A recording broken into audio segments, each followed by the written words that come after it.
Estás escuchando Everest Talks España, el podcast de la tecnología para las cosas que realmente importan. En un momento en el que la salud ha pasado al primer plano de la sociedad, es hora de escuchar a los expertos y buscar nuevas soluciones. Ready for the Next Health, una serie con el doctor Eduardo Vigil, Chief Medical Officer de Everest, para entender las claves del futuro de la sanidad. La pandemia de la COVID-19 ha puesto de manifiesto la importancia de una buena gestión sanitaria.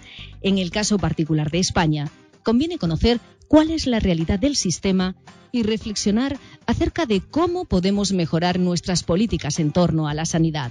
Hoy vamos a descifrar los sistemas de salud de la mano de José Ramón Repullo, doctor en Medicina y profesor de Planificación y Economía de la Salud de la Escuela Nacional de Sanidad del Instituto Carlos III. Hola, muy buenos días, doctor Repullo. Es un placer en estas charlas que estamos teniendo tener hoy a una persona a la que uno le tiene mucho aprecio de largo tiempo, desde que empezamos a coincidir en nuestra amistad, trabajando los dos, para allá por el año 82 en el Ministerio de Sanidad, y que yo quería para poder hablar de esto, pues contar con la persona que probablemente más luz nos puede dar sobre sistemas nacionales de salud. El tema de hoy, con el que me gustaría hablar, lleva como título Lecciones del COVID-19 en la frágil gobernanza del Sistema Nacional de Salud. Es casi una entrada al estilo de aquellos de La Clave, ¿no? En el que dice, bueno, dicho esto, ahora ponemos una película y y nos ponemos a hablar. Bueno, pues en esta la primera pregunta, José Ramón, sería, como experto en el Sistema Nacional de Salud, ¿podríamos decir cómo funcionaba el Sistema Nacional de Salud? ¿Aventuraba cómo funcionó durante esta pandemia del COVID-19? Gracias, Eduardo. Gracias a todos. La primera pregunta que se plantea es si la pandemia ha desvelado debilidades que tenía el sistema para funcionar.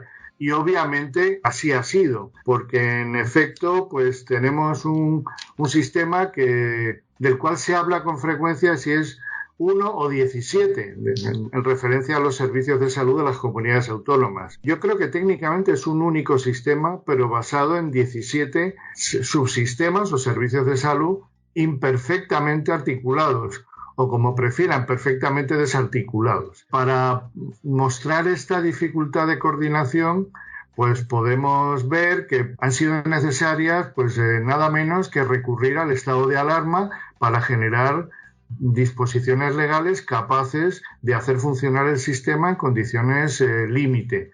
Lo que nos planteamos es, de aquí hacia el futuro, ¿será necesario alterar estos modelos de coordinación o de gobernanza? Y esa pregunta alguna gente la responde de una manera que yo creo que es poco realista. Hay algunos que plantean la idea de volver a centralizar. Y esto tiene cierto appeal, cierto atractivo. Yo no creo que sea una ruta muy sensata, por varias razones. De alguna manera el genio escapó de la lámpara. El genio de la descentralización escapó de la lámpara y no va a querer entrar. Y no creo que tal como están las cosas tengamos capacidad, fuerza o energía para hacerlo. Pero esto tampoco es una desgracia. Lo que hay que hacer es reeducar al genio, aprender a que, tenga capacidades, incentivos y medios para cooperar. Por lo tanto, primer mensaje, yo creo que tenemos que focalizar nuestra acción en la estructura de gobierno hacia articular esos 17 sistemas de salud, utilizando una serie de palancas de muchos tipos que permitan que ese genio aprenda a convivir y a comportarse. Y entonces yo creo que ahora parte del debate de gobernanza se va centrando en este modelo. Y dentro de esto, aunque parezca una paradoja, para que una red, una malla de servicios de salud, vamos a exagerar, razonablemente asilvestrados, pueda comportarse como una red eficiente, necesitamos un nodo central que esté suficientemente desarrollado con músculo intelectual, técnico y económico. Y esta es una parte del debate que ha surgido en toda la comisión parlamentaria para, la reconstrucción económica y social, y yo creo que es una de las ideas fuerza que está en este momento teniendo mucho impacto en todas las presentaciones. Estás escuchando Everest Talks España, el podcast de la tecnología para las cosas que realmente importan. José Ramón, viendo la situación del comportamiento del Sistema Nacional de Salud y también recordando un poco o mucho, ¿no?, lo que eran los debates entre los órganos gestores de la sanidad y los órganos planificadores, es decir, el INSALUD, por la fuerza de los hechos y de la atención de pacientes, siempre tenía un poder predominante sobre el Ministerio de Sanidad, evidentemente antes de la Ley de Sanidad, y me temo que esto algo ha ocurrido o está ocurriendo con la gobernanza del Sistema Nacional de Salud en base a lo que tú comentas de 17 servicios o 17 sistemas y un Ministerio de Sanidad que, como bien apunta sin nombrarlo, se encontraba en un momento, por muchas razones que quizás no vengan al caso identificar ahora, pero se encontraba, digamos, en un cierto nivel de debilidad, tanto en capacidad planificadora como en capacidad gestora de 17 servicios de salud. Mi pregunta es que probablemente la reforma, si la queremos llamar así, sería un poco aquello que Yuc comentaba de cómo quedaría el Ministerio de Sanidad cuando se fueran transferidas todo a las comunidades autónomas. Y él ponía el ejemplo equipo del Gabinete de Estudios del Banco de España. Dice, el Banco de España no gestiona como gestionan los bancos, pero tiene un gabinete de estudios, el más potente que tiene la banca española, y por lo tanto gestiona o dirige por autoridad reconocida entre los otros.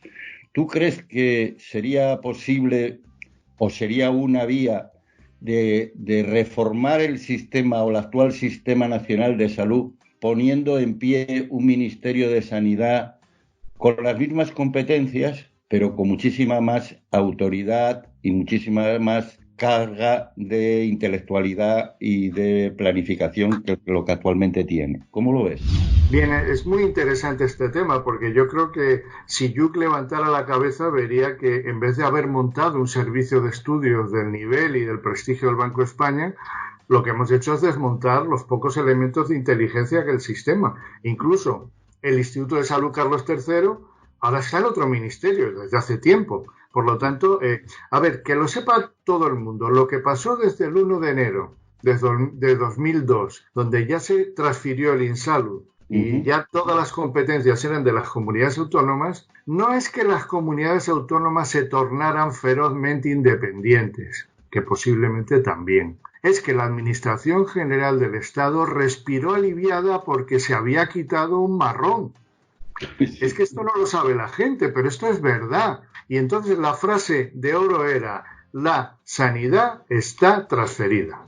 Y entonces las autoridades económicas y de función pública dejaron extinguir al Ministerio de Sanidad, dejaron extinguir el Fondo de Cohesión. No tenían el menor interés en hacerse responsables de un sistema sanitario que para la Administración Central había sido una pesadilla, porque era inflacionario, conflictivo, y a partir de ahí se instaura para sanidad, para educación y para servicios sociales, una práctica muy oportunista. Algunos le han definido como las 3 R's: recaudar, repartir y regañar. Eso es a lo que se dedica la Administración Central. No gestiona ya servicios personales y no tiene ningún interés en hacerlo. En este momento, lo más abertzale que hay en el sistema es la Administración Central, que no quiere saber de servicios públicos. Mientras tanto, las comunidades autónomas son felices también porque lo que hacen es una gestión a veces oportunista o temeraria. Incurren en déficits tremendos que se lo llevan cada 4 o 5 años a la Moncloa para que rescate las deudas de las industrias. Esto sería, digamos, lo que algunos llaman el confortable estado del malestar. Todo el mundo está contento, aunque molesto, pero también contento porque le puede echar la culpa a otro y desatiende la responsabilidad y la rendición de cuentas. Yo creo que este es el nudo gordiano de una necesidad de reforma de la administración pública. Y por otro lado, como tú señalabas, Hay muchas maneras de coordinar un sistema. Voy a poner 2 ejemplos. Uno que ya existe, que lo tenemos encima de la mesa. La Organización Nacional de Trasplantes. No hay normativa, no es obligatorio que los servicios de salud autonómicos estén enganchados. Es una logística útil, un sistema de coordinación eficaz que no está basado en reservas competenciales. Por lo tanto, el centro, si ofrece mecanismos que sean útiles, pues obviamente lo normal es que todo el mundo los utilice. A veces con un poco de dinero se obran milagros. En 2005, cuando se hizo el primer rescate a la deuda de las comunidades autónomas, que acababan de ser transferidas 3 años antes, pues con el rescate de la segunda conferencia de presidentes, una pequeña cantidad se quedó como disponible para el Ministerio de Sanidad y con ella surgió el plan de calidad. Por ejemplo, todo el enorme avance que se hizo en seguridad del paciente vino con una parte de dinero no muy grande que se ligó a ese objetivo y se financió en comunidades autónomas centenares de iniciativas que son muy importantes en el desarrollo de esta política. Por lo tanto, con un poco de dinero y mucha inteligencia se pueden hacer un montón de cosas. Pongo un ejemplo que yo creo que puede ser útil. Si el Sistema Nacional de Salud hubiera tenido unos fondos de coinversión, por ejemplo, como lo que hizo con nosotros los fondos europeos, donde se le presentaban una serie de proyectos y si los fondos eran útiles y eran necesarios, lo cofinanciaba y además señalizaba proyectos de interés validados técnicamente. Si hubiéramos tenido estos fondos de coinversión, ¿cuántas inversiones, obras o tecnologías poco eficaces, poco necesarias, hubiéramos evitado para el sistema? ¿Por qué? Porque habría un señalamiento técnico que ayudaría a los gestores locales a discriminar entre aquello que es necesario y aquellas otras cosas que a veces son el resultado de presiones políticas o partidarias locales. Yo creo que este sería un ejemplo de cómo con un poco de dinero y mucha inteligencia conseguiríamos desarrollar músculo intelectual y músculo físico para que el sistema se coordinara mejor y sin cambiar las competencias.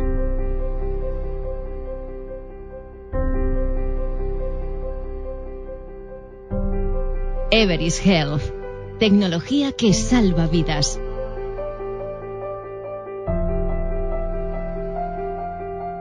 Hay un tema, creo que muy interesante, ligado a los sistemas nacionales de salud, que tiene que ver, más que con los nacionales, con la internalización que supone la globalización. Hoy día, dependemos mucho de nuestra propia seguridad epidemiológica y de nuestro sistema de atención, pero cada vez vemos la fragilidad que por nosotros mismos podemos establecer, puesto que gran parte de los problemas nos sobrevienen de otros países, de otras fronteras, muy ligado evidentemente a todo esto que llamamos mundo global y a todo esto que hace que los ciudadanos nos movamos libremente entre países. Dado esta situación y dado tema que yo creo que es importante abordar, que a día de hoy los datos que tenemos sobre la pandemia sigan siendo unos datos en absoluto fiables, no solamente de contar pacientes o de contar contagios o de contar muertos, es que no tenemos datos reales de lo que está pasando con los pacientes en los hospitales. Ya hay infinidad de pacientes tratados en hospitales con historias digitales, hospitales del primer mundo, en unidades de intensivos súper sofisticadas, y a día de hoy todavía no tenemos evidencia de que si la hidroxicloroquina, si los anti-TNF, si las ventilaciones deben de empezar antes o después. A mí me parece uno de los grandes fracasos para mí de esta pandemia que se pone en evidencia es la absoluta falta de información y la absoluta falta de sistemas hoy día fiables de información que generen alarmas y alertas que nos prevengan de situaciones de este tipo y nos den luz sobre lo que estamos haciendo y lo que está ocurriendo con los pacientes. ¿Eres tú de esta misma opinión o crees que habría que hacer reformas más urgentes que esta? Comparto tu opinión, pero yo creo que soy algo más piadoso o compasivo. Creo que cuando se aborda, todos estos temas de las tremendas potencialidades de la transformación digital, nos encontramos ante un mundo poco explorado, digamos, donde quizás sobran los datos y la información y falta la capacidad de aprovechamiento o de reflexión. Cuando hablo con los compañeros que en el Ministerio llevan el portal estadístico del Sistema Nacional de Salud, que han desarrollado una serie de herramientas de lo que podríamos llamar minería de datos, inteligencia artificial, lo que se quejan es de que no tienen capacidad o estructura o tiempo o medios para sacar, vamos a llamar, sabiduría de toda esa información. Por decirlo de una manera, y además eso choca con algo, conecta con algo que decía Eduardo. Yo le conocí en el Ministerio, a Eduardo, que era el director general de Planificación. Yo era el jefe de servicio de hospitales. Cuando yo me fui del Ministerio, en el año, ya ni me acuerdo, bueno, creo que 86, 87, desapareció ese servicio. Nunca más volvió a haber en el Ministerio de Sanidad Español un servicio de hospitales, como tampoco llegó a haber un servicio de atención primaria. Por lo tanto, 17 experiencias y experimentos naturales en hospitales y atención primaria en las comunidades autónomas no tienen un referente de seguimiento en la Administración Central. ¿Cómo se va a obtener sabiduría de ese tipo de experiencias, por lo menos en el ámbito de organización? Por lo tanto, yo sí creo que a medio plazo, en la medida en la cual la información esté bien recogida, disponible, accesible, transparente, al menos los profesionales, los investigadores, irán generando capacidades de producir explotaciones, investigaciones. Yo creo que ahora es clave en el sistema la apertura de las grandes bases de datos para que las usemos todos. Yo creo que este sería el siguiente etapa y obviamente sería estupendo que el Ministerio de Sanidad tuviera su propia estructura inteligente para hacer análisis de datos, comparación, estructuras, digamos, que permitieran crear una base donde todos los servicios de salud se miraran en un espejo bien diseñado para analizar comparaciones. Queda un último detalle. Yo creo que tenemos que tener cuidado con la idea de sobreapreciar los estudios observacionales. Yo creo que los estudios observacionales, que en principio son sencillos, fáciles, baratos, cuando se tiene mucha información, tienen el problema de las falacias. O sea, la validez de lo observacional tiene que estar anclada en estudios, vamos a llamar, experimentales, ensayos clínicos o formatos, digamos, algo más sólidos. Si no, pues todos estos estudios van quedando de alguna manera pues sueltos, muy poco capaces de generar una hipótesis robusta. Yo creo que por eso la investigación en servicios sanitarios, la investigación en salud pública, la investigación biomédica, son las patas sólidas sobre las cuales basar el conocimiento. Esto que has hablado de la hidroxicloroquina, pues en el fondo las prisas de hacer estudios han hecho que se hagan prepublicaciones con poco rigor, sin peer review. Otro fármaco, pues también han tenido un apoyo mediático brutal. Sale antes la nota de prensa de Gilead que el estudio y bueno, yo creo que en esto, ya sé que en este momento el modelo social adora la inmediatez, pero bueno, el modelo biomédico tiene que ser algo más serio. Sigue oyendo Ready for the Next Health. Habíamos hablado en la entrevista anterior que tuvimos con el editor de Nature y hablábamos de esto precisamente, de la cantidad de fake news que están saliendo como pseudoinvestigación, ¿no? Y que probablemente por la necesidad que tiene la población, o que tenemos, mejor dicho, de algo milagroso, pues ponemos las esperanzas en el primero que con un cierto oropel de científico nos anuncia que tal o tal cosa cura o mejora o incrementa la supervivencia, ¿no? Cosas que luego, evidentemente, lo que significa es una frustración mayor que añade a la frustración que ya tenemos encima sobre la dificultad de controlar la pandemia. Finalmente, José Ramón, te quería preguntar, en todo esto uno tiene la sensación de que ante una pandemia de estas características, evidentemente la primera que he vivido, no puedo hablar de otras experiencias, uno tiene la sensación de que siempre tendemos a responder o a demandar poco, diríamos, más de lo mismo. Más hospitales, más médicos, más enfermeras, más respiradores, y no somos capaces capaces de buscar otras fórmulas o de darnos cuenta que esto sirve para cuando ya tenemos el problema, pero que no nos permite anticiparnos ni siquiera moderadamente a la prevención del problema. Yo apostaría, diría, está bien que tengamos un mínimo de estructura, o si puede ser un máximo de estructura, tanto en recursos humanos como en dotaciones tecnológicas, pero yo creo que necesitamos mucha más inversión en ciencia y mucha más inversión en tecnología y mucha más inversión en investigación con estudios a nivel tanto del ministerio como de escuelas, como de universidades, como de servicios de salud. Creo que la investigación con una epidemiología más moderna nos podría evitar o por lo menos paliar sustos de la categoría de la actual. ¿Cuál es tu opinión? Sí, sin duda. Yo creo que aquí hay un problema de déficit de conocimiento, de capacidad, de inteligencia en salud pública. La salud pública se ha desinvertido sistemáticamente y aunque no es igual en todas las comunidades autónomas, pero sí. En este caso yo diría que esto ha sido un problema que se ha combinado con otro problema, que es la falta de fuerza de intervención para identificar casos y contactos, que esto no es nada intelectual, es un tema que, es de la salud pública, de principios de siglo. Es lo que en su día se llamó epidemiología aplicada de campo y que en parte se ha planteado ahora, yo creo que con mucha lógica, que pudiera ser una función a compartir con la atención primaria, reforzándola como para que ese componente comunitario incluya en esta epidemia y para luego la capacidad de desarrollar estudios, seguimiento de contactos, seguimiento de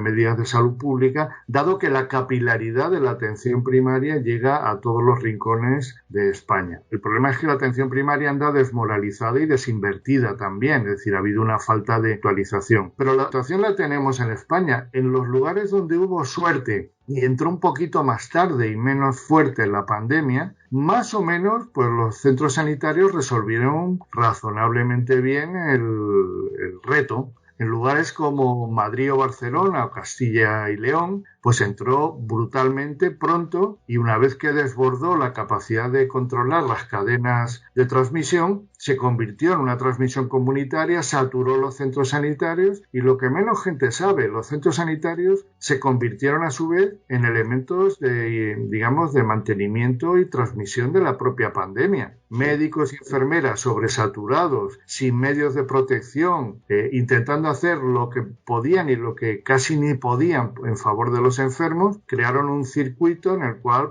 muchos ancianos se contagiaron, volvieron a sus residencias y crearon una especie de infección nosocomial sociosanitaria. Y esto es lo que ha generado este brutal proceso de mayor mortalidad y letalidad en el caso de España, mantenido, ya digo, por algunas comunidades autónomas donde se coló el virus de manera muy temprana, muy inadvertida y muy violenta. Esto no ha pasado, por ejemplo, en Canarias no ocurrió, en Galicia tampoco ocurrió. Tuvieron un poco más de tiempo, quizás un poco más de fortuna y con 2-3 semanas de tiempo y viendo lo que había pasado en los vecinos era más fácil tomar medidas. Pero claro, necesitamos una red periférica de salud pública capaz de cortar las cadenas de transmisión. Eso viene, ya digo, de la salud pública decimonónica. Por lo tanto, salud pública del siglo XXI con inteligencia y salud pública del XIX que tenga suelas de zapato que puedan desgastarse. Muy bien, José Ramón. Bueno, agradecerte muchísimo el tiempo que nos has dedicado. Como siempre, uno se quedaría hablando contigo de estos temas mucho tiempo y hacer un brindis porque aquellas cosas que a veces pensamos cuando estábamos en el ministerio y otros después también las pensaron, se empiecen a cumplir o se empiecen a llevar a cabo y no pensemos que la ley de sanidad era exclusivamente una manera de descentralizar servicios, sino pretendía ser algo más. Nos falta ese algo más. Muchas gracias y buenos días a todos. Gracias a ti y a todos. Muchas gracias. Gracias por escuchar este capítulo. Ahora sabemos que los desafíos sanitarios deben de ser afrontados con las herramientas del presente, con la mentalidad del futuro y con las lecciones aprendidas del pasado. No te pierdas el siguiente episodio de Ready for the Next Health.